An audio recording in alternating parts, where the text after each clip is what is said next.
Kazalo je že, da so vsaj na pol poti do cilja, saj so včeraj od Olimpijskega komiteja Slovenije prejeli potrditev, da je program izobraževanja v redu in da je primeren za obravnavo na Ministrstvu za šolstvo in šport. Danes pa so od slednjega prejeli sporočilo, da za odločanje potrebujejo še mnenja nekaterih drugih. Sporno je to, da se sprašuje za strokovno mnenje Sotesko zvezo Slovenije. To je naš konkurent. Poleg tega pravno mnenje, ki so ga pridobili, pravi, da ni razloga, da bi bil nosilec programov usposabljanja le eden.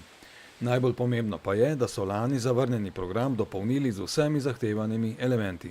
Hkrati pa je narejen po programu mednarodnem, to je ICOPRO, International Canyoning Organization for Professionals. Skratka, največja organizacija na področju canyoninga v svetu. Ta moment pregledal sem Olimpijski komite, spisek, ki vodijo licencirane vodiče, je 11 vodnikov. Naša dolina jih potrebuje minimalno 50.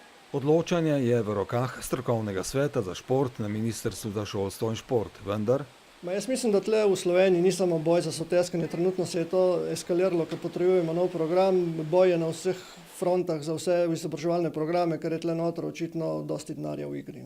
Evropskega verjetno. Tudi, predvsem. Absurda pa še ni konec. Če Canyoning zveza ne bo dobila potrjenega programa usposabljanja, licenc ne bo in bodo soteskanje morebiti izvajali vodiči iz Romunije, Bolgarije in Madžarske, ki za isto delo pri nas ne potrebujejo licenc.